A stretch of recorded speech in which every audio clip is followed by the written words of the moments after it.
Writers, here's a problem that I see in a lot of the manuscripts that I edit. At best, it makes the writing feel kind of clunky or unclear, and at worst, it makes the writing feel amateurish. The issue is improperly used absolute phrases. And before you go all, oh god, grammar term, nerd, hear me out. I'm not a copy editor. I'm a developmental editor, which means that I don't usually deal with super technical grammar terminology. I learned what this was called today. And I'm really excited about it because it's been bugging me for a while, and now I actually have the vocabulary that I need to be able to share it with you. But because this is a term that I learned today, I'm going to be relying heavily on the source from which I learned it. The resource that I'm using is from the editorsblog.net, and it's written by an editor named Beth Hill. Although Hill gives a definition for absolute phrases, I think the best way that she defines them is through some great examples. Absolute phrases get tacked before or after a complete sentence,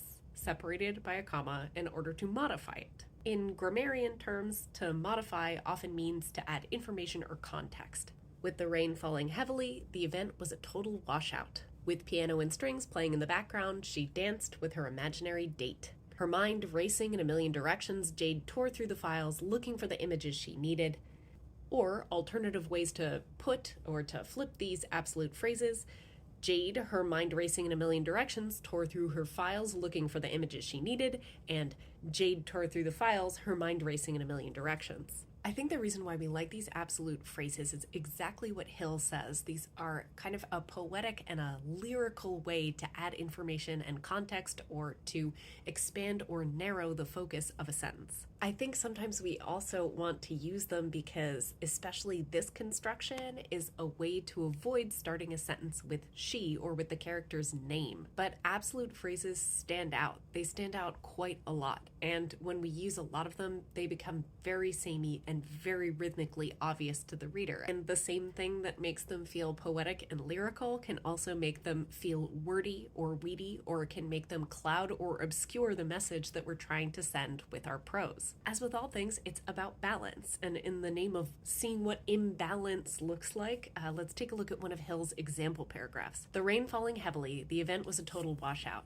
Piano and strings playing in the background, she danced with her imaginary date. Her mind racing in a million directions, Jade pondered what had reduced her to such behavior. What you just heard is what I'm seeing a lot of. Paragraphs that read like that with one or two straight sentences thrown in. And it just feels needlessly muddy. Or as Hill says, sometimes you just gotta say it plainly. The event was a washout.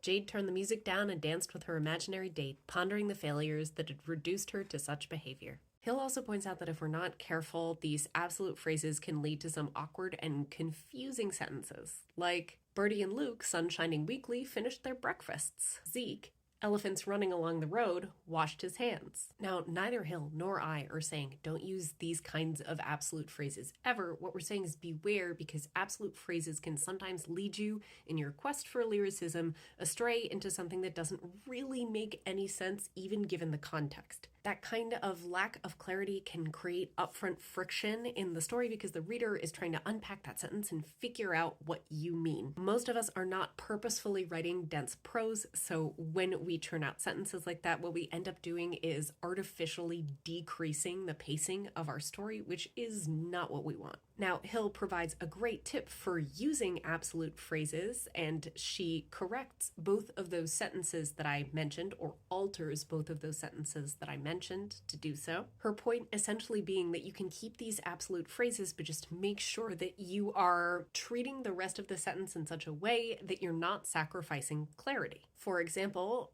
Bertie and Luke, sun shining weekly, finished their breakfasts, turns into Bertie and Luke, sun shining weekly overhead, finished their breakfasts on the patio.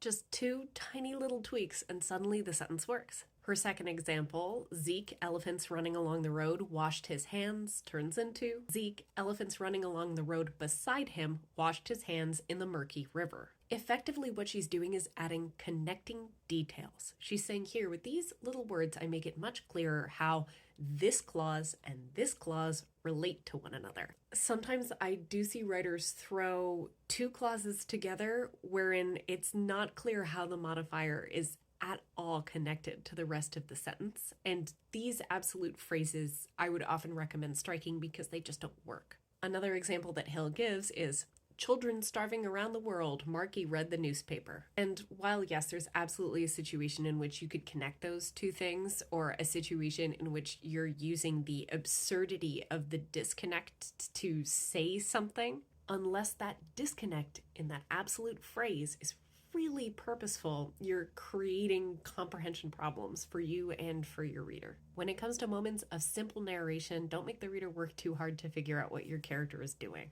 But finally, I want to go back to one issue that I've been seeing more and more and more frequently. It's been popping up especially in romantasy and fantasy romance manuscripts. And I'm not saying this to call out those writers specifically, only that I think that one of the big romantasy or fantasy romance writers must really like absolute phrases, because this sudden uptick is unusual, and I'm noticing it. We emulate those we admire, and there's absolutely nothing wrong with doing that.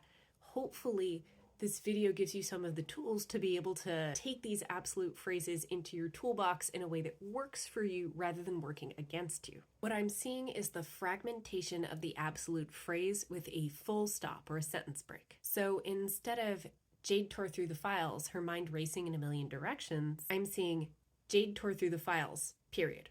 Her mind racing in a million directions. I know it seems like a really small punctuation thing, but that period creates a problem. Unless you're using parallelism within that paragraph to create a really intentional series of fragments, you create this situation where it feels like the second sentence, her mind racing in a million directions, is an improperly conjugated verb.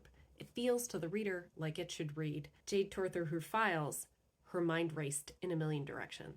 And how jarring that unexpected verb thing is important to acknowledge. It feels as jarring as a swap from past into present tense for the reader. So to recap, going forward, I'm going to ask you to do 3 things. The first is to become aware of when you're using these absolute phrases. As you're writing or as you're editing your own writing, try to spot them. Second is to make sure that the absolute phrase has something very specific and clear to do with the sentence that it's modifying. These aren't just for incidental environmental details, they are for 2 elements that are connected to one another. As in, there's a difference between the sun beating down on her back, Janelle got into her car, and the sun beating down on her back, Janelle got into a car that was hotter than the surface of the sun. And third and finally, when you spot these absolute phrases in your writing, make sure that they are phrases, as in they are separated from the sentence that they're modifying with a comma, not by a period. Because every time you use a comma correctly, a copy editor gets their wings. And as an editor who is not a copy editor, I can tell you,